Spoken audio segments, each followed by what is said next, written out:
Welcome to CNTV. I'm Brad Clonch. And I'm Quinn Tran.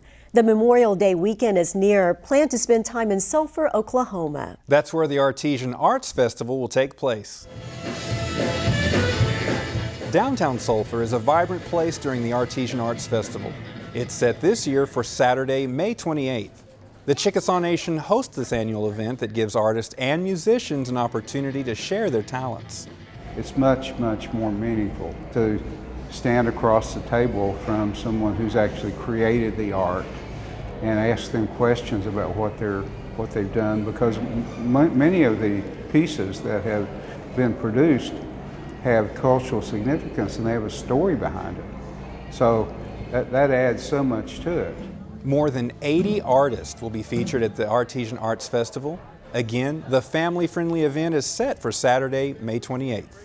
The Artesian Arts Festival takes place right by the Artesian Gallery and Studios in downtown Sulphur. The Artesian Gallery and Studios is just a fabulous place to explore exhibits. You may even sign up for art classes throughout the year. Those art workshops are taught by native artists who produce very unique work. Here's an artist with a different kind of canvas. I love this space. I love being down here. This is a space that's perfect in size. It's a place where art comes alive.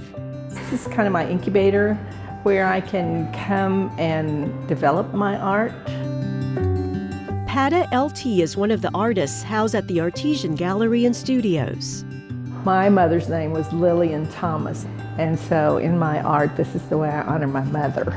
She's a Norman artist with Chickasaw and Choctaw roots. Patta travels here to Sulphur every week to create and to teach a rare form of art, silk painting. It's a fine fabric. I stretched it up on frames that look like your grandmother's quilting frame. My husband built my frames for me. He built them for me 17 years ago. She isn't shy about using color. Each layer of dye tells a story. I think it's harder. I think it's more challenging. I think you have to want to let it explore itself, because the dye is going to do that. The dye is going to move and explore places where it can go. It makes me happier to be around color. And a lot of my contemporary work is about the relationship that I have with color. This is a wonderful summer evening in Taos with some friends. And we were looking out and we were watching the sunset. Even when you look at the orange, there's red in it to contrast with that blue. Patta creates beautiful silk paintings to showcase and to wear. The textile artist says many of her pieces celebrate her native roots. The name of it is My Grandmother's Land. We still hold her allotment in southeastern Oklahoma, in Tuscaloosa. And these were all the things that we found on my grandmother's land. This painting is called The Healing, and the turtles mean long life. There are spirals that no beginning, no ending. And the orbs are the healing process of breast cancer. Silk painting was something that just brought the fabric to life for me before my very eyes. And I think that's part of the beauty of the silk. It is special. It is special. Her work is really beautiful. As part of the process, the scarves are steamed for permanence so they can be worn and washed. There are very few silk painters in Oklahoma, so it's a treat to get to watch her work. Now, Patta teaches about 2 workshops a month at the Artesian Gallery and Studios. Call this number for the latest schedule of art workshops offered throughout the year. This next story takes us to Ada, Oklahoma for a fun spring event. Families looked forward to the Children's Fair hosted at the Pontotoc County Agriplex. This was a big event that featured hands-on activities, crafts, a petting zoo, and inflatable playground. There were also fun rides for the little ones. The Chickasaw Nation Martial Arts program was on hand. Youth involved in the program showed their skills. The Chickasaw Nation hosts this free children's fair every year for area families to enjoy. Look who showed up in Ada recently.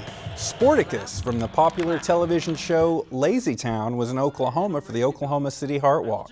On his way there, he visited the Chickasaw Nation's Head Start program to work out with the children. Sporticus encouraged the kids to eat lots of fruits and veggies and get plenty of exercise. Look how mine's going. The next time you explore the Chickasaw Cultural Center, make a stop to the butterfly garden. Several activities are planned to learn more about the beautiful monarch butterflies. I was drawing a butterfly and then I got to put stickers on them. Well, I decided to use pretty colors on the butterfly because they're, pretty. Recently, a workshop shared lessons with children and their families about the need for pollinators like the butterfly. There's a decline in monarch butterflies because of a shortage of milkweed. The Chickasaw Nation is working with butterfly farmers and experts to learn how to create a natural habitat for the butterflies. This is a part of heritage, is to protect the tribal lands, and so we're trying to combine that with, particularly if it's a tribe like the Chickasaw that has an agrarian history, to learn how to grow out these plants again. And we're trying to put them all together because these kids are our future, and they're the future of the monarch butterfly too. Chickasaw country is in the prime flight path of monarch butterflies. See the butterfly garden at the Chickasaw Cultural Center this spring and summer. That's all the time we have for this episode of CNTV. We'll see you back here soon.